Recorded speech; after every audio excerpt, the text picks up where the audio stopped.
আমি আসলে মানে পাহাড়ের প্রতি খুবই বায়াসড। আমি আসলে রাজনীতিতে অ্যাক্টিভ থাকতে চাই। আমি অবশ্যই আমাদের কথাগুলো বলতে চাই এবং ডাকসু ইলেকশনের পরে আমি হিলট্রেক্সে যখনই যে জায়গায় গিয়েছি আমি এত সম্মান এত ভালোবাসা পেয়েছি। তো আমার কাছে রাজনীতি করাটা একটা দায় হয়ে দাঁড়িয়েছে। কল্পনা চাকমা আসলে একটা বড় মাপের মানুষ, আমি তার ধারে কাছে কখনো পৌঁছাতে পারবো না। আমি যেটা করতে পারি তার উত্তরসূরি হিসেবে তার যে অসমাপ্ত কাজকর্ম আছে সেটা আমি করার আপ্রাণ চেষ্টা করতে পারি। আমার সাথে আছেন আজকে হেমা চাকমা। আমি হেমাকে স্বাগত জানাই আমার আজকের এই পর্বে। স্বাগত হেমা, কেমন আছেন? ভালো আছি, ধন্যবাদ। আপনি কেমন আছেন? আমি ভালো আছি। আমরা হেমা, আমি প্রথম থেকে শুরু করতে চাই, যেটা হচ্ছে আপনি যখন নির্বাচিত হয়েছেন গত সেপ্টেম্বর মাসে 2025 সেপ্টেম্বরে আপনি যখন নির্বাচিত হয়েছেন তখন আপনার অনুভূতিটা কেমন ছিল একটু যদি বলতেন আমাদেরকে। আচ্ছা, নির্বাচিত যে হব এটার অনুভূতি আগে থেকেই কখনোই আমি ভাবিও নি। কারণ আমি আসলে জানতাম আমি কখনো নির্বাচিত হব না। এটা আমার কখনোই আমার এক্সপেকটেশনে ছিল না। তো সেই জায়গা থেকে আমাদের নির্বাচন হয় সেপ্টেম্বরের ৯ তারিখে এবং যেহেতু এটা একটা বড় ধরনের নির্বাচন হয়েছিল, মানে আমাদের বিশ্ববিদ্যালয়ের আমাদের এই জায়গায় প্রায় ৪০,০০০-এর মতো ভোটার ছিল। তো সেই জায়গা থেকে আসলে আমি যে পদে অংশগ্রহণ করেছিলাম এটা সবচেয়ে ছোট পদ। তো সবাই আসলে মোটামুটি টপ 3 ভিপিজিএস এজিএস নিয়ে সবাই মাতামাতি করছিল। তো সেই জায়গায় আমি সদস্য পদে দাঁড়ানোর কারণে আমাদের রেজাল্ট আসলে জানাও সম্ভব হচ্ছিল না ওই দিন রাতে। তো রেজাল্ট আসলে জানতে পারি আমি তারপরের দিন, তখন অলমোস্ট 10টা বাজে। তো এটা আমার জন্য খুবই আনএক্সপেক্টেড ছিল, মানে আমি বিশ্বাস করতে পারছিলাম না আসলেই কি আমি নির্বাচিত হয়েছিলাম কিনা আর কি। তো মানে যেহেতু এটার আমার আগে থেকে এরকম কোনো ধরনের চিন্তা ভাবনা ছিল না, নির্বাচিত হওয়ার পরে মানে ভাবতে একটু কষ্ট হয়েছিল যে আমি নির্বাচিত হয়েছি এবং পরে আহামরি তেমন ভালোও লাগেনি আবার খারাপও লাগেনি এরকম। এই এক বছরের কাছাকাছি সময়, আপনার খুব মেয়াদ শেষের কাছাকাছি সময়, যদি আমি এক বাক্যে আপনাকে বলতে বলি এখন পিছনে ফিরে যাওয়ার যে অনুভূতিটা, যে ইয়েটা আছে, সেটা আপনি কীভাবে ব্যক্ত করতে যদি সংক্ষিপ্ত করে বলেন। আচ্ছা, হ্যাঁ, অলমোস্ট আসলে ১ বছর আর মাত্র ১ মাস বাকি আছে। তো সেই জায়গা থেকে মনে করি একদম পিছনে যদি ফিরে যাই, আমি আসলে ওই হেমা চাকমাকে দেখি যে আসলে খুব বেশি পলিটিক্যালি কনসাস ছিল না। মানে আমার যেটা মনে হয়েছে ডাকসু ইলেকশন করার পরে আমার মধ্যে যে রাজনৈতিক সচেতনতা সেটা আসছে। আমি আসলে নির্বাচিত হওয়ার পরও আমি বুঝতে পারি না যে কিভাবে কোন দিক দিয়ে কিভাবে ফাংশন করে। কারণ আমি কখনো সাংগঠনিক সংগঠন না করার কারণে কোনো ছাত্র সংগঠন করি নাই। যার কারণে আমার কাছে মনে হয়েছে এটা আমার জন্য একটা লার্নিংস। আমি এখান থেকে অনেক কিছু শিখেছি আসলে। মানে বাংলাদেশে রাজনীতিটা কিভাবে হচ্ছে বা ছাত্র সংগঠনের যে গুরুত্বপূর্ণ ভূমিকা এখানে আছে, কিভাবে এক একটা রাজনীতি, এক একটা আন্দোলন, এক একটা মিছিল কিভাবে ফাংশন করে, এই জিনিসগুলো আমাকে বুঝতে শিখিয়েছে এই ডাকসু ইলেকশন। আমার কাছে মনে হয় আমার জন্য এটা একটা লাইফ টাইম এক্সপিরিয়েন্স। মানে আমি যদি ডাকসু ইলেকশনে নির্বাচন না করতাম তাহলে হয়তো এই জিনিসগুলো আমার কাছে অজানা হয়ে যেত, তখন অন্য এক ধরনের হেমা চাকমা আমি হয়ে থাকতাম। আপনি এখন যেটা যেটা জানতে চাইবো সেটা হচ্ছে এই এক বছরের মধ্যে আপনি নিজের ভিতর কোন পরিবর্তনটা অনুভব করছেন? আমি মনে হয় আগের চেয়ে একটু কনফিডেন্ট হয়েছি এবং আমি রিসেন্টলি এটাও খেয়াল করেছি অবশ্যই আমি ইম্পোস্টার সিনড্রোমে ভুগছি। তো আমার কাছে মনে হয় যে আমি যাই অর্জন করি, যত কষ্টে অর্জন করি না কেন, আমার কাছে মনে হয় আমি দৈবক্রমে পেয়েছি। কিন্তু আমার কাছে মনে হয় যে এই সিনড্রোমটা ডাকসু ইলেকশনের মাধ্যমে কিছুটা হলেও আমি একটু হলেও ইমপ্রুভের দিকে যাচ্ছি। আমার কাছে মনে হয় যে আমি কষ্ট করেছি, এই কষ্টটা আমাকে পে অফ করেছে। কিন্তু আগে আসলে আমি মনে হয়তো আমি যা কিছু অর্জন করি না কেন এটা আমি দৈবক্রমে পেয়েছি। তো আমার কাছে মনে হয় যে একটা বোঝাপড়ার তৈরি হয়েছে নিজের মধ্যে, আমি কি আমার লিমিটেশনস কি সেটা আমি বুঝতে পেরেছি এবং একই সাথে আমার নিজের মধ্যে একটা কনফিডেন্স বিল্ড আপ হয়েছে। আমি এখন চাইলে অনেক কিছু কথা বলতে পারি যেটা হয়তো আগে একটা কথা বলার জন্য আমাকে 5 মিনিট ভাবতে হতো, আমি এখন র্যান্ডমলি ঠুসঠাস করে কথা বলতে পারি। এটা মনে হয় আমার একটা লার্নিংস। আপনি যে প্রত্যাশা নিয়ে শুরু করছিলেন, তার সাথে বাস্তবতার সাথে কতটুকু মিলছে এখন আপনার কাছে? এটা আসলে আকাশ পাতাল একটা তফাৎ। যে প্রত্যাশা নিয়ে আমি অংশগ্রহণ করেছিলাম ইলেকশনে, শেষ পর্যায়ে এসে মনে হচ্ছে আমি নিজেও অনেকটাই হতাশ এবং একই সাথে পুরো এনভায়রনমেন্টটাও একটা হতাশার মধ্য দিয়ে আছে। এই জায়গায় মনে করেছিলাম শিক্ষার্থীদের দ্বারা নির্বাচিত হলে হয়তো ভালো মতো কাজ করার একটা স্কোপ পাবো। কিন্তু ঝামেলাটা হচ্ছে এখানে ডাকসুতে তো আসলে একই প্যানেলের মানুষজন থাকাতে ওরা নিজেদের মতো কাজ করে। তো সেই জায়গা থেকে আমাকে সিস্টেমেটিক্যালি সাইডলাইন করে দেওয়া হয় এবং একই সাথে আমাদের বিশ্ববিদ্যালয়ের প্রশাসনের যে প্রশাসনিক ব্যবস্থা সেটাও আসলে খুবই আমলাতান্ত্রিক একটা জটিলতার মধ্য দিয়ে যাচ্ছে। আমি যদি কোনো একটা ইনিশিয়েটিভ নিতে চাই, তো সেটা যদি বাস্তবায়ন করতে হয় আসলে একটা কাজের জন্য আমাকে অনেকগুলো ফাইলের মুখোমুখি হতে হয় এবং এটা খুবই লেন্দি প্রসেস। সেটা আসলে আমরা যখন বিশ্ববিদ্যালয়ে ভর্তি হই প্রত্যেকটা স্টুডেন্ট জানে আসলে এখানে ভর্তি হওয়ার জন্য কী পরিমাণ একটা লং প্রসেসের মধ্যে যেতে হয়, যেখানে আমাকে 10 টাকা পে করার জন্য আমাকে ব্যাংকে যেতে হচ্ছে, যেটা আমি অনলাইনে 2 মিনিটের মধ্যে দিয়ে করতে পারছি। তো এখানে আসলে আমলাতান্ত্রিক জটিলতা, প্রশাসনিক জটিলতা এবং একই সাথে আমার যারা কলিগ আছে তাদের সহযোগিতা না পাওয়ার কারণে আমার এই পথটা আসলে যেরকম মসৃণ হওয়ার কথা ছিল অতটা ওরকম হয়নি আর কি। আচ্ছা, আমরা তো খেয়াল করেছি যে আপনি যখন নির্বাচন করছেন, নির্বাচনে প্রচারণার সময় অনেক বাধার সম্মুখীন হয়েছেন, হ্যাঁ, এই সমস্যাগুলোকে এখনো ফেস করছেন কিনা? কোনো একটা সমস্যা যখন নতুন নতুন ফেস করতে হয় তখন অনেক সমস্যা মনে হয়, কিন্তু যখন এই সমস্যাগুলো প্রতিনিয়ত আপনাকে ধাক্কা দিবে তখন আসলে এই সমস্যাগুলো সমস্যা মনে হয় না। এখন মনে হয় যে হ্যাঁ, এটা একটা জীবনের পার্ট হয়ে গেছে। তো এটাই মনে হয় যে ইলেকশনের টাইমে আসলে অনেক কিছু ফেস করেছিলাম। এমন অনেক ঘটনাও ঘটেছিল যে আমি যখন পোস্টার বিলি করছিলাম আমার চোখের সামনে আমার পোস্টার ছুঁড়ে মেরে দিয়ে অনেকে চলে গিয়েছিল, বা অনেকে আমার মুখের সামনে অনেক গালি দিয়েছিল, যে অনেক ধরনের প্রবলেমগুলো ফেস করেছি। তো এখন যেটা হয় আসলে এরকম হয়তো অনেকগুলো ঘটনা আমার সাথে ঘটে, কিন্তু আগে যেরকম মন খারাপ হতো সেই মন খারাপটা আসলে এখন কমে গিয়েছে। আমি এবার জানতে চাইবো সেটা হচ্ছে আপনি ডাকসুর দায়িত্ব পালনকালীন সময়ে এমন কোনো কি উদ্যোগ নিয়েছেন যে উদ্যোগটা আসলে অন্যদের অসহযোগিতার কারণে আপনি করতে পারেননি, এমন কোনো কি উদ্যোগ নিয়েছেন? আহ, ডাকসুতে আসলে অনেকগুলো উদ্যোগ নেওয়ার চেষ্টা করেছি, কিছু জায়গায় সফল হয়েছি, কিছু জায়গায় প্রসেসিং পর্যায়ে আছে, কিছু জায়গায় অসফল হয়েছি। তো আমার খুব ইন্টারেস্টিং একটা ঘটনা মনে পড়ে। ঢাকা বিশ্ববিদ্যালয়ে আসলে অনেকে অনেক কিছু কথা বলে, আমি তো ধরেন একলা একটা মানুষ, আমার কোনো মার্ডার পার্টি নাই, কিংবা একই সাথে আসলে আমার যারা কলিগ আছে তারাও আমাকে সেভাবে সহযোগিতা করে না। তো আমাকে যদি কোনো ইনিশিয়েটিভ নিতে হয় তাহলে একাই আমাকে নিতে হয়, আমাকে একাই প্ল্যান করতে, আমি একই সাথে একাই এক্সিকিউটিভ মানে এটা হচ্ছে আমাকে ইমপ্লিমেন্টেশন করতে হয়। তো আমার যেটা এখানে মনে হচ্ছে ক্যাম্পাসে নারী শিক্ষার্থীদের উপরে খুব বৈষম্য চলমান আছে এখনও পর্যন্ত। আমাদের এখনও একটা অনলাইনে না, আমাদের অলরেডি একটা আন্দোলন চলমান আছে যে নারীদের হল গেট 24/7 খোলা রাখার ক্ষেত্রে। এই যে আন্দোলনটা আমরা শুরু করেছি, আমার অনেক ডাকসুর বাইরে বিশেষ করে যারা আছে, যারা নারীদেরকে সমানভাবে ট্রিট করে পুরুষ শিক্ষার্থীদের মতো, তারা আমার সাথে আছে। তো আমরা আন্দোলনটা শুরু করার কারণে এখানে দেখতে পাচ্ছি আমাদের যে দাবি, 3টা দাবি, সেটার সাথে ডাকসুর যে দাবি সেটা ম্যাচ করে না। তারা হয়তো সময়টাকে একটু শিথিল করতে চায়, কিন্তু আমরা চাই হচ্ছে 24/7। তো এই জিনিসটা এখনও হ্যাঙ্গিংয়ে আছে, এখনও ঝুলন্ত অবস্থায় আছে। আমরা চেষ্টা করছি যতটুকু পারা যায়। কিন্তু এটা আরেকটা ঘটনা আমার মনে পড়ে, 5টার পরে সেন্ট্রাল ফিল্ডে এখন যখন একটা নারী শিক্ষার্থী ঢুকতে যায় তাকে দারোয়ানরা বাধা দেয়, এবং তার পরবর্তীতে আমি একটা প্রোগ্রাম করি, সেটা হচ্ছে প্রশাসন পোড়াও বারবিকিউ আর কি, যেটা আসলে নারীদের উপর যে বৈষম্য সেটার প্রতীকী হিসেবে আমরা একটা সেন্ট্রাল ফিল্ডে একটা বারবিকিউর পার্টি আয়োজন করেছিলাম। প্রায় 100-এর অধিক মেয়েরা আসছিল, খুবই চমৎকার আয়োজন। এটা করতে আমার অনেক কষ্ট হয়েছিল, কারণ আমি আসলে তখন কোনো কিছু বুঝতে পারি নাই কীভাবে জিনিসগুলোকে ফাংশন করতে হবে, কীভাবে প্রেস কনফারেন্স করতে হয়। বাট ওইটা করার পরে আসলে আমার কাছে মনে হয়েছে হ্যাঁ, আমি চাইলে একলা করতে পারি। একলা বলতে আমি এই না যে পুরোপুরি একলা করছি, আমার সাথে অনেক বন্ধু বান্ধব, আমার অনেক জুনিয়র সিনিয়র আছে যারা আমার সাথে কাজগুলো করতে চায়, কিন্তু ডাকসুর পক্ষ থেকে আসলে তাদেরকে আমি সেভাবে পাই না। আমার কাছে যেটা জানার ইচ্ছে সেটা হচ্ছে আপনার স্মৃতিতে এমন কোনো স্মৃতি আছে যে আপনি এই 1 বছরের মধ্যে এমন কিছু অর্জন করেছেন যেটা কিন্তু আপনার সারা জীবন আপনার একটা স্মৃতিময় হিসেবে থেকে যাবে, বা সারা জীবন আপনি মনে রাখবেন, এমন কোনো কিছু অর্জন করেছেন এই?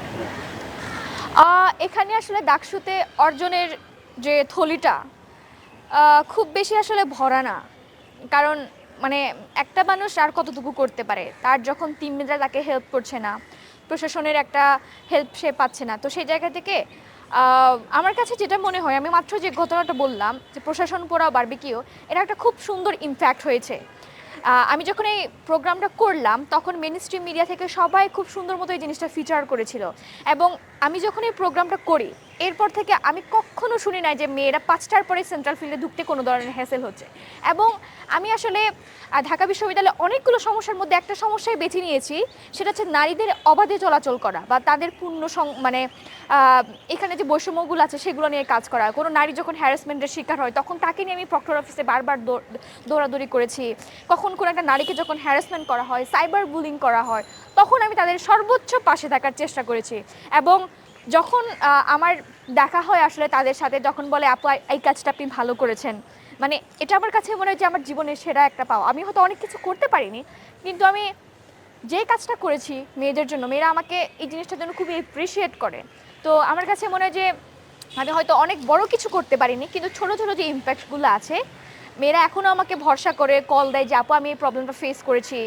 তো এই জিনিসটা আমার খুবই চমৎকার লাগে। ইভেন গত কয়েকদিন আগে একটা জুনিয়র আমাকে মেসেজ দিয়েছে যে তাকে একটা ছেলে ফলো করছিল, তার ফেসবুক আইডি কোত্থেকে সংগ্রহ করে তাকে অনেক ধরনের হ্যারাসমেন্ট করছিল। আমি জাস্ট বলেছিলাম যে তাকে, তুমি জাস্ট একটা অনলাইনে জিডি করো, অথবা তুমি শাহবাগ থানায় গিয়ে জিডি করো, এবং ওই জিডির কপিটা হচ্ছে ওই লোককে তুমি পাঠিয়ে দাও। এবং সে সেটা করেছে। সেটা করার পরে বলছে আপু সে মনে হয় ভয় পেয়েছে, আমাকে আর কোনো ধরনের মেসেজ বা হ্যারাসমেন্ট করার চেষ্টা করছে না। এই যে ছোটো ছোটো জিনিসগুলো আসলে আমার মনে অনেক ভালো লাগা কাজ করে আর কি। আপনি যতটা না ডাক্তার মেম্বার, তার চেয়ে আপনার বড় পরিচয় হচ্ছে আপনি পার্বত্য চট্টগ্রামের একজন সন্তান। সেই হিসেবে আমি বলতে চাইবো ঢাকা বিশ্ববিদ্যালয়ের মতো জায়গায় আপনি যেভাবে ছাত্রছাত্রীদের প্রতিনিধিত্ব করছেন, এখানে শিক্ষার্থীদের প্রতিনিধিত্ব করছেন, তার থেকে বাইরে গিয়ে আপনি এখানকার পড়ুয়া শিক্ষার্থীদের যারা আছে তাদেরকে তাদের দায়িত্বটা কতটুকু বহন করতে পারছেন বলে আপনার মনে হয়? আহ, এটা ডাকসু নির্বাচনের সময় আমি ফেস করেছিলাম। আমাকে বলা হয়েছিল এখানে পাহাড়ি শিক্ষার্থী আসলে বসবাস মানে পড়াশোনা করে হয়তো 300 বা 400। তো সেই জায়গা থেকে আমার যে ভোটে অংশগ্রহণ করাটা, তারা হয়তো মনে করেছিল আমার ভোটার হয়তো শুধুমাত্র তারা। তো আমি বলেছিলাম আমি তো শুধুমাত্র আছে পাহাড়িদের জন্য প্রতিনিধিত্ব করতে আসছি না, আমি আসলে ঢাকা বিশ্ববিদ্যালয়ের সকল শিক্ষার্থীদের প্রতিনিধিত্ব করতে আসছি। তো সেই জায়গা থেকে আমি শুধুমাত্র কিন্তু পাহাড়িদের বা আদিবাসী শিক্ষার্থীদের ভোটে নির্বাচিত হয়েছে এরকম কিন্তু না। আমাকে অনেক বাঙালি বন্ধু যারা আছে, সিনিয়র জুনিয়র, তারা কিন্তু আমাকে ভোট দিয়েছে এবং নির্বাচিত করেছে। তো সে জায়গা থেকে মনে হয় যে আমার দায়িত্ব অনেক, এবং আমি আমার জায়গা থেকে সর্বোচ্চ চেষ্টা করি আমার দায়িত্ব পালন করার সময়। তো আমি যেটা মনে করি যে পার্বত্য চট্টগ্রামের সন্তান হিসেবে আমার কিন্তু আরেকটা দায়বদ্ধতা আছে। তো আমি যখনই যেখানে সুযোগ পেয়েছি, আমাদের পাহাড়িদের যে কষ্ট, যে কণ্ঠস্বর, আমাদের যে না পাওয়া অধিকার, সেগুলো নিয়ে আমি সবসময় একটা ভয়েস রেজ করতে চেয়েছি, এবং এখনও চাই যখন যেখানে সুযোগ পাই না কেন। যেটা আমি যেটা জানতে চাই আপনার কাছে সেটা হচ্ছে পাহাড়ের রাজনীতি এবং সমতলের রাজনীতির মধ্যে যে ফারাক, এটা আপনি কীভাবে দেখেন? আহ, হ্যাঁ, পাহাড়ের রাজনীতির সাথে আসলে সমতলের রাজনীতি অনেকটা তফাৎ আছে। আমার কাছে সমতলের রাজনীতি আসলে বেশ এখানে ঢাকার যেহেতু পরিস্থিতি, তো তাদেরটাও পর্যবেক্ষণ করেছি, এবং পাহাড়ের সন্তান হিসেবে পাহাড়ের রাজনীতির ক্ষেত্রটাও আমি দেখেছি। তো আমার কাছে যেটা মনে হয়েছে, শুধু আমার ক্ষেত্রে না, আমার কাছে মনে হয় যে আমার মতো তরুণ যারা আছে তাদের কাছে পাহাড়ের রাজনীতিটা এখন আসলে একটা কমপ্লেক্স একটা সমীকরণ হিসেবে দাঁড়িয়েছে। এই জটিল সমীকরণের চাপে পড়ে আসলে তরুণরা যে রাজনীতিতে উদ্বুদ্ধ হবে, সেই প্রচেষ্টা কিন্তু অনেকটাই কমে গিয়েছে। অনেকেই হয়তো মনে করতে পারে যে পাহাড়ের তরুণ যারা আছে তারা রাজনীতি বিমুখ, এমন কিন্তু চিত্র আমরা মনে মনে ভাবতে পারি। কিন্তু বাস্তব চিত্রে কিন্তু আমরা যদি দেখি, এটা কখনোই সঠিক একটা কথা না। কারণ আমরা দেখেছি 24-এর পথ পরিবর্তন, গণঅভ্যুত্থানের পরে যখন পুরো বাংলাদেশের রাজনীতি পথ পরিবর্তন হচ্ছিল, ঠিক একইভাবে পাহাড়ের যে চিত্রটা আমরা দেখেছিলাম, মানে আমার এখনও মনে পড়ে খাগড়াছড়িতে প্রায় 30-40 হাজার মতো স্টুডেন্ট থেকে ছাত্র জনতা সবাই রাস্তায় নেমে এসেছিল, যে তাদের একটাই দাবি ছিল আমাদের সাংবিধানিক স্বীকৃতি চাই। এবং এখানে যারা আসছে তাদের 80% কিন্তু তরুণরা। তো এমন কিন্তু না যে তরুণরা রাজনীতি বিমুখ না, কিন্তু আসলে পাহাড়ের যে রাজনীতি আমার যেটা ক্ষুদ্র জ্ঞানে মনে হয়, এটা সমীকরণটা আসলে খুবই জটিল হয়ে দাঁড়িয়েছে। কারণ এখানে সমতলের রাজনীতি করতে আমাদের যতটা না চিন্তা করতে হয়, পাহাড়ি রাজনীতি করতে গেলে আসলে তার তার থেকে 2-3 গুণ বেশি চিন্তা করতে হয়। আমার কাছে মনে হচ্ছে পাহাড়ের যে রাজনীতি, সেখানে আসলে ক্ষমতার যে লড়াই, ক্ষমতার যে আধিক্য, এবং যে গণতান্ত্রিক প্রক্রিয়া, সেটা কিছুটা হলেও ব্যাহত হয়েছে। যেমন সমতলে যারা রাজনীতি করে তারা কিন্তু চাইলে অনেক কিছু কথা বলতে পারে, তাদের গণতান্ত্রিক যে অধিকার সেটা চর্চা করতে পারে। কিন্তু পাহাড়ের রাজনীতির ক্ষেত্রে আমরা দেখতে পেয়েছি এখানে যারা ক্ষমতাসীন জায়গায় থাকে তারা বিভিন্নভাবে চাপ প্রয়োগ করে। তো সেই জায়গা থেকে তরুণ যারা আছে তারা আসলে এই রাজনীতিতে আসতে ভয় পায়। এবং এখন নতুন আরেকটা চিত্র পাহাড় এবং সমতলের দুই ক্ষেত্রে আমরা দেখতে পেয়েছি ট্যাগিংয়ের রাজনীতি। আপনি হয়তো দেখতে পাবেন এখানে খুব একটা বিশ্লেষণ সবাই একটা দেখে যে আসলে খাগড়াছড়িতে থাকলে মনে একটা দল করে, রাঙামাটিতে থাকলে মনে আরেকটা দল করে, বা বান্দরবানে থাকলে মনে আরেকটা দল করে। এই যে বিভাজনের রাজনীতিটা তৈরি হয়েছে আমাদের সামগ্রিক যে চেষ্টাটা সেটার পথকে একদম রুদ্ধ করে দিয়েছে। তো আমার কাছে মনে হয় যে পাহাড়ের যারা বর্ষিয়ান রাজনীতিবিদ আছে তাদের উচিত তরুণ যারা আছে তাদের কথাগুলো শোনা এবং ওখানে যে একটা ক্ষমতার লড়াই রাজনীতিটা আছে সেই জায়গা থেকে বেরিয়ে এসে তরুণদের কথাগুলো শুনে কিছু ডায়ালগ করা, যাতে করে আমাদের যে সামগ্রিক যে চেষ্টাটা, আমাদের যে পাওয়ার যে কথাটা, যে যে জিনিসটা আমাদের কাছে সামগ্রিকভাবে চাওয়ার যে জিনিসটা, সেটা যেন রুদ্ধ না হয়ে আমাদের সবার মধ্যে একটা সমঝোতা তৈরি করা, আসলে যেখান থেকে আমাদের তরুণরা নিশ্চিন্তে রাজনীতিতে অংশগ্রহণ করতে পারবে। রাজনীতি আমার কাছে শুধুমাত্র এই না যে সবাইকে সাংগঠনিক রাজনীতি করতে হবে, আমাদের বেশিরভাগ তরুণ রাজনীতিটা বুঝতে চায় কিন্তু সামহাও তাদেরকে কোনো না কোনো চাপে পড়ে এই রাজনীতি থেকে দূরে সরে রাখা হয় এবং তাদেরকে তাগায়িত করা যে আই হেট পলিটিক্স, কিন্তু আদতে এরকম আমার কাছে মনে হয় না। যে ব্যাপারটা জানতে চাইবো সেটা হচ্ছে, আপনি তো যখন পার্বত্য চট্টগ্রামে কোনো ঘটনা ঘটছে তখন তো আপনাকে আমরা অনেক সময় রাজপথে পেয়েছি, আপনি সোচ্চার ভূমিকা পালন করেছেন, এটা নিঃসন্দেহে বলা যায়। কিন্তু আমরা যেটা জানতে চাইবো সেটা হচ্ছে, আপনি এই কণ্ঠস্বরটা তুলে ধরবার জন্য পাহাড়ে যে কণ্ঠস্বরটা আপনার মধ্যেই অনেক সময় ফুটে ওঠেই ঢাকা শহরের রাজধানীতে, এই কণ্ঠস্বরটা ফুটিয়ে তুলতে গিয়ে আপনাকে কখনো কি একাকিত্ব মনে হয়েছে কিনা, নিঃসঙ্গ মনে হয়েছে কিনা? আহ, আমি আসলে মানে পাহাড়ের প্রতি খুবই বায়াসড। আমি যখনই যেখানে রাষ্ট্রীয় পর্যায়ে হোক, বিশ্ববিদ্যালয়ের পর্যায়ে হোক বা গণমাধ্যমে হোক, যখনই যেয়েছি, যখনই গিয়েছি, মানে এটা যদি খুব রিলেভেন্টও না হয় আমি তারপরেও পাহাড়ের কথা বলার চেষ্টা করি। তো আসলে আমরা খুব মানুষ নাই যে পাহাড় নিয়ে কথা বলি, তো যারাই কথা বলি তাদের কাছে একটা সময় হয়তো মনে হতে পারে যে আমরা আসলে একটু একা, কথা বলতে গেলে আমরা খুব একটু একা হয়ে পড়ি। তো আমি মানে আমাদের সমতলের অনেক বন্ধুরাই আমাদের সাথে সংহতি জানান, কিন্তু আসলে দিন শেষে না আমাদের কথাগুলো আমাদেরকেই বলতে হবে। কারণ মানে তারা হয়তো আমাদেরকে সিম্পিটি দেখাইতে পারে কিন্তু এমপিটি জিনিসটা কিন্তু আমাদের নিজেদের থেকে আসবে।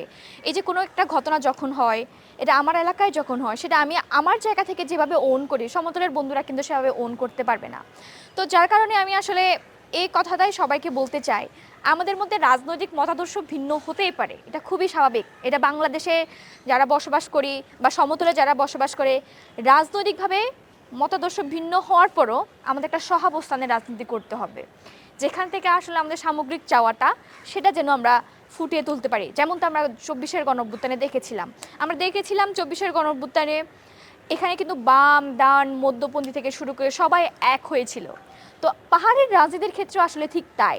আমি মনে করি মানুষ যতদিন রাজনীতি করবে তাদের মধ্যে মতাদর্শগত ভিন্নতা থাকবে, তাদের মানে এই রাজনৈতিক ভিন্নতা থাকাটাই খুব গণতন্ত্রের সৌন্দর্য মনে করি। কিন্তু এই যে মতাদর্শগত ভিন্নতা থাকার পরও আমাদের একটা সহাবস্থান করতে হবে যখন আমরা একটা সামগ্রিক জায়গাটা চিন্তা করব। তো আমার কাছে মনে হয় যে আমরা যদি সকল কণ্ঠস্বর একসাথে সমবেত হয়ে গাইতে পারি যে আমার সোনার বাংলা আমিও তোমাকে ভালোবাসি, তো সেই জায়গা থেকে মনে হয় আমাদের অধিকারের যে প্রসেসটা দুটোই যেন একসাথে হবে, আমাদের যে কঠিন পথ আছে সেটা অনেকটাই সহজতর হবে। আপনি হয়তো বা খেয়াল করেছেন, আপনার সাথে কথা বলতে আসার আগে আমি আমার পেজে হচ্ছে একটা দিয়েছিলাম, সেখানে অনেকেই প্রশ্ন করেছে, অনেকের মধ্যে অনেকেই প্রশ্ন করেছে, সেটা হচ্ছে আপনি তো এখন মাস্টার্সের শিক্ষার্থী, আপনার পড়াশোনা শেষে আপনি রাজনীতিতে ফিরবেন কিনা, বা যদি রাজনীতিতে ফিরেন আপনি কি পাহাড়ের রাজনীতি বা সমতলের কোনো রাজনীতির সাথে অ্যালাইন করবেন কিনা, সেটা অনেকের কাছে প্রশ্ন, আমিও সেটা জানতে চাই আর কি। এটা আসলে আমাকে অনেকেই প্রশ্ন করেছে, মানে ডাকসু ইলেকশনের পরে অলমোস্ট 1 বছর হয়ে গেল। সো আমার আসলে ডাকসুর মেয়াদও শেষ হবে 1 মাসের মধ্যে এবং একই সাথে আমার ছাত্রত্ব হয়তো 1 বছরের মধ্যে শেষ হয়ে যাবে। আমি এটা নিয়ে কিছুটা কনফিউজড। আমি আসলে রাজনীতিতে অ্যাক্টিভ থাকতে চাই, আমি অবশ্যই আমাদের কথাগুলো বলতে চাই এবং ডাকসু ইলেকশনের পরে আমি হিলট্রেক্সে যখনই যে জায়গায় গিয়েছি আমি এত সম্মান এত ভালোবাসা পেয়েছি, তো আমার কাছে রাজনীতি করাটা একটা দায় হয়ে দাঁড়িয়েছে যে আমাকে অবশ্যই আমার কথা বলে যেতে হবে। মানে আমি কক্সবাজারের খুব প্রত্যন্ত একটা গ্রামে গিয়েছি যেখানে চাকমারা বসবাস করে কিংবা রাখাইনরা বসবাস করে এবং একই সাথে রাঙামাটি অনেক প্রত্যন্ত একটা গ্রামে গিয়েছি। তো তাদের কাছে যখন আমি মানে মানুষের কাছাকাছি যখনই যেয়েছি, তো তারা আমাকে একটাই কথা বলেছে যে মানে তুমি আমাদের ভবিষ্যৎ, তুমি আমাদের কণ্ঠস্বর, আমরা আসলে তোমাকে ওভাবেই দেখতে চাই। তো সেই জায়গা থেকে আমাকে একটা জায়গায় দায়বদ্ধ থাকতে হয়, আমাকে এই কথাটা বলতে হবে এবং এই কথাটা বলার জন্য আমাকে রাজনৈতিক হতে হবে। কিন্তু আসলে রাজনীতিতে পেশা হিসেবে গ্রহণ করার ক্ষেত্রে আমার অনেকগুলো সীমাবদ্ধতা আমি দেখতে পাই। যেমন আমি একটু আগেও বললাম যে পাহাড়ের রাজনীতি করার ক্ষেত্রে পাহাড়ের যে জটিল সমীকরণ, এই সমীকরণ আমি যখন মেলাতে যাব তখন আমার কাছে মনে হয় যে আমার কথা বলার জায়গাটাও না একটা জায়গায়, মানে মানুষ তো আসলে কোনো না কোনোভাবে একটা সাইডে দাঁড়াতে হবে। তো পাহাড়ের রাজনীতি যখন আমি হয়তো ডিরেক্টলি কোনো জায়গায় ইনভলভ হয়ে যাব তখন আমার জায়গাটা সীমাবদ্ধ হয়ে যাবে, আমি সবার হয়ে উঠতে পারবো না। আবার পাহাড়ের রাজনীতির ক্ষেত্রে আমি দেখেছি, মানে সরি সমতলের রাজনীতির ক্ষেত্রেও দেখেছি কোনো না কোনোভাবে আসলে কোনো একটা দলের সাথে অ্যালাইন করতে হয়। তো পাহাড় থেকে কোনো নারী যখন কোনো একটা জাতীয় পর্যায়ের রাজনীতিতে অংশগ্রহণ করে তাকে আসলে বিভিন্ন সাইবার বুলিংয়ের মধ্য দিয়ে যেতে হয়, বিভিন্ন ধরনের কানাঘুষার মধ্য দিয়ে যেতে হয়। তো আমি যেটা বিশ্বাস করি সব কিছুর প্রস অ্যান্ড কনস আছে। তো সেই জায়গা থেকে আমি এখনও প্রসেসিংয়ের মধ্যে দিয়ে আছি, আসলে আমি কি করব না। কিন্তু আমি আসলে যে কাজটা করতে চাই, আমি রাজনৈতিক মানুষ হয়ে বেঁচে থাকতে চাই। সেটা হয়তো বা আমি এখনও পর্যন্ত সিদ্ধান্তে পৌঁছাতে পারিনি যে আসলে ডিরেক্টলি কোনো রাজনৈতিক দলের সাথে যাব কি যাব না। কিন্তু আমাকে, যেহেতু আমার মধ্যে একটা রাজনৈতিক বোঝাপড়া চলে আসছে, আমি কিন্তু অরাজনৈতিক হিসেবে কখনোই থাকতে পারবো না। আমি যখনই দেখবো কোনো একটা অন্যায় হচ্ছে তখন কিন্তু আমাকে কথা বলতে হবে। কিন্তু একদম পেশাগত দিক থেকে একটা রাজনীতিবিদ হতে যাব কি যাব না সেটা আসলে নির্ভর করবে ঠিক 1 বছর পরে, আমি যখন আমার ছাত্রত্ব শেষ করব ওই সময়ের মধ্যে দিয়ে। তখন যদি মনে হয় যে আমাকে কিছু একটা করতে হবে, সেটা আমি করব। যেটা পাহাড়ের রাজনীতি নিয়ে যখন কথাবার্তা হচ্ছে আপনার সাথে, তখন আরেকটা প্রশ্ন আমার কাছে খুব জানতে ইচ্ছে হচ্ছে, সেটা হচ্ছে আপনার পাহাড়ে যে রাজনীতির অবস্থা, ছাত্র রাজনীতি থেকে অন্যান্য যে উইংসগুলো কাজ করছে, হ্যাঁ, এই রাজনীতিতে একটা বেহাল দশা বেহাল দশার মতো এক সময়কার যে নেতৃত্ব বা এক সময়কার যে কণ্ঠস্বরগুলো ছিল সেগুলো কোনো না কোনোভাবে হচ্ছে স্তব্ধ করা হয়েছে। হ্যাঁ, এখন যেই পর্যায়ে আছে এইখান থেকে যদি বলতে গেলে নারী নেতৃত্বেরও খুব একটা বড় সম্পদ, এবং আগের মতো আর সেটাভাবে আমরা মনে হয় দেখছি না পাহাড়ের যে রাজনীতির ক্ষেত্রে নারী নেতৃত্ব। আমরা কল্পনা আমাদের কথা বলতে হবে, অনেকে হয়তো আপনাকে কল্পনার সাথে হচ্ছে সিমিলারিটি ভাবেন, হ্যাঁ, সেই দায়িত্বটা সিমিলারিটি না, আপনাকে সেই আসনে দেখতে চায়।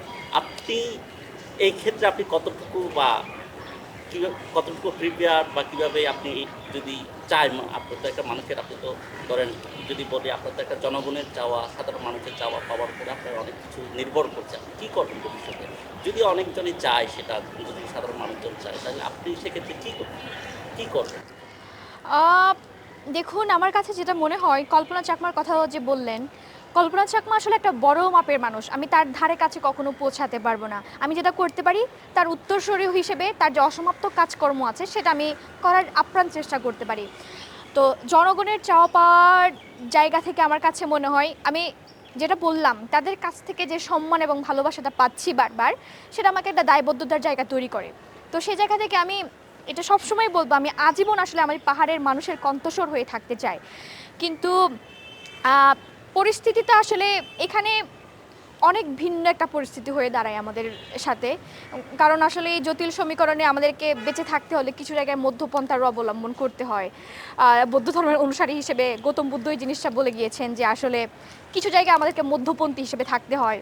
তো আমার কাছে মনে হয় যে নিজের জায়গা থেকে যেভাবে প্রতিনিধিত্ব করার কথা সেভাবে আমি নিজেকে সবসময় তৈরি করতে প্রস্তুত, এবং পাহাড়ের কোনো ক্রাইসিস যখন হবে বা যা হতে যাবে এরকম যদি কোনো একটা সিচুয়েশন তৈরি হয়, আমি আমার জীবনের সর্বোচ্চ দিয়ে আমি পাহাড়ের কণ্ঠস্বর হয়ে থাকার চেষ্টা করব। আমি হয়তো কল্পনা চাকমার মতো খুব বেশি তার মতো হতে পারবো না, কিন্তু তার মতো হওয়ার চেষ্টা করব।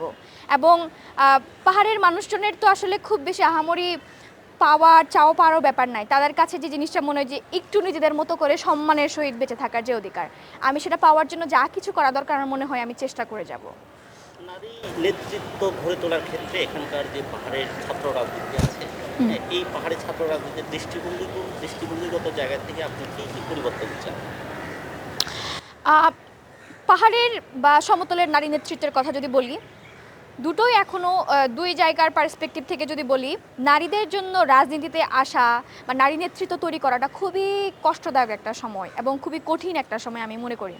তো সেক্ষেত্রে যেটা করতে পারে, পাহাড় এবং সমতলের উভয়ের যে রাজনৈতিক দলগুলো আছে তারা যদি নারীদের জন্য একটা স্পেস তৈরি করে দেয়, যে নারীরা রাজনীতিতে আসুক এবং নারী নেতৃত্ব তৈরি করুক, সেটা যদি তারা করতে পারে তাহলে আমার মনে হয় যে একটা খুব সুন্দর একটা পথ মসৃণ হবে। আমরা আসলে যেভাবে দেখতে পেয়েছি যে কল্পনা চাকমা যেভাবে তার নেতৃত্ব দিয়েছিলেন সে সময়কালীন, এখনকার সময়ের বাস্তবতায় এই নারী নেতৃত্ব আসতে পারছে না আমার কাছে মনে হয় একটা বিভাজনের রাজনীতি হওয়ার কারণে। কারণ আমরা বেশিরভাগ সময় দেখতে পেয়েছি এই পাহাড়ের জটিল সমীকরণে যেসব নারীরা ছোট ছোট ছাই থেকে যখন একটু করে আগুন জ্বলতে শুরু করে, তুষের আগুনের মতো যখন জ্বলতে শুরু করে, কোনো না কোনো একটা সাগরের ঢেউ এসে এখানে পানির ঝাপটা মেরে দিয়ে চলে যায় এবং একই সাথে তুষ এবং আগুনের যে ফুলকিগুলো সেগুলো নাই হয়ে যায়। তো আমার কাছে মনে হয় যে নারী নেতৃত্ব তৈরি করার জন্য যেটা করতে হবে, যেসব রাজনৈতিক দল আছে তাদেরকে এই পথটা তৈরি করে দিতে হবে। এবং নারীরা কিন্তু এমন কিন্তু না যে নারীরা নেতৃত্ব দিতে পারছে না। আমি দেখেছি পাহাড়ে অনেক প্রতিভাবান, অনেক পোটেনশিয়াল অনেক নারী নেতৃত্ব আছে যারা আসলে একটুখানি সুযোগ পেলে তাদের সেই জায়গাগুলোতে তারা ফুটে উঠতে পারবে। কিন্তু বর্তমান সময়ের যে রাজনীতি, এটা সমতল এবং পাহাড়ের ক্ষেত্রে একটা ট্যাগিংয়ের রাজনীতি আছে, একটা সাইবার বুলিংয়ের চরিত্র আছে এবং একই সাথে চরিত্র হরণের যে রাজনীতিটা আছে সেটা খুবই দুঃখজনক। এখানে দেখা যাবে আমি যদি কোনো একটা দল করা শুরু করি, আমার অপোজিট যে দলটা আছে তারা আমাকে প্রথম যে কাজটা করবে চরিত্র হননের কাজটা করবে এবং একই সাথে সেটাকে কাউন্টার হিসেবে দেওয়ার জন্য দেখা যাবে আমার যে দল থাকবে সে দলের যেসব নেতৃত্ব আছে, পুরুষ নেতৃত্ব, তারাও কিন্তু তাদের বিপরীত যে দলের নারী নেতৃত্ব আছে তাদের চরিত্র হরণের চেষ্টা করবে।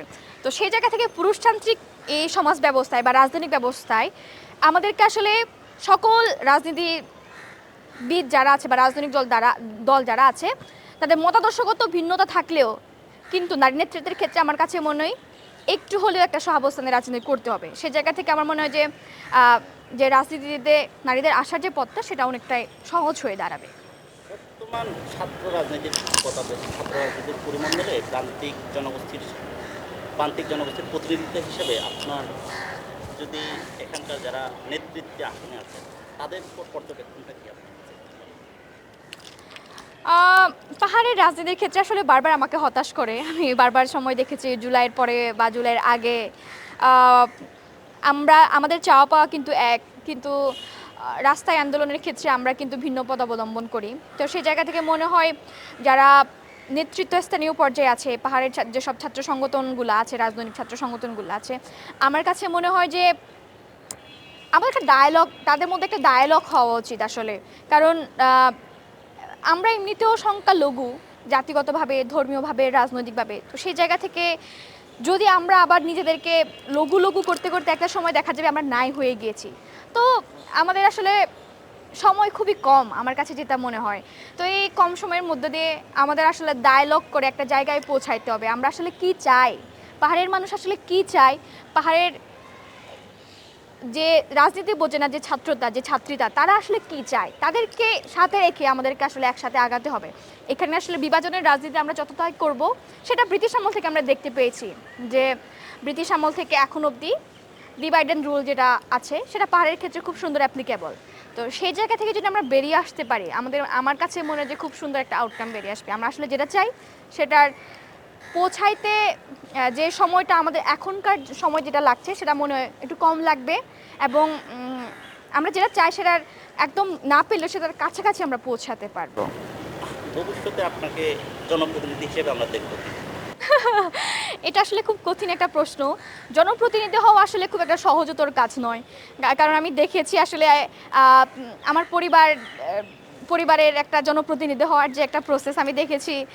আমার বাবা ইউপিতে সদস্য ছিল, পরবর্তীতে চেয়ারম্যান হয়েছে। তো জনপ্রতিনিধি হওয়া আসলে খুব একটা সহজ কাজ নয় এবং জনপ্রতিনিধি হওয়ার জন্য আসলে যে পরিশ্রমগুলো করা লাগে সেটা আমি এবার ইলেকশনের সময়ও দেখেছি আসলে। আর একজন জনপ্রতিনিধি কখনো একজন ভালো মানুষও হতে পারে না। তো সেই জায়গা থেকে মনে হয় আমার মধ্যে হয়তো একটা সুপ্ত বাসনা আছে, হয়তো বা ভবিষ্যতে যখন আমি নিজেকে একটু যোগ্য করে তুলতে পারবো, আমি আরেকটু সচেতন হতে পারবো, তখন হয়তো একটু চিন্তা ভাবনা করতে পারি। তবে আমার কাছে যেটা মনে হয়েছে, আমি এখন অনেক জায়গায় অনেক ক্ষেত্রে আমার রাজনৈতিক বোঝাপড়ার মধ্যে, আমার নিজের ব্যক্তিগত ডেভেলপমেন্টের মধ্যে অনেক ঘাটতি আছে। আমি সেগুলোকে আগে ফিল আপ করতে চাই এবং পরবর্তীতে যদি কখনো মনে হয় যে জনগণদের চাচ্ছে এবং এর সাথে আমিও চাচ্ছি, যখন জনগণ এবং আমার চার মধ্যে যখন একটা ব্যালেন্স চলে আসবে তখন চিন্তা করতে পারি।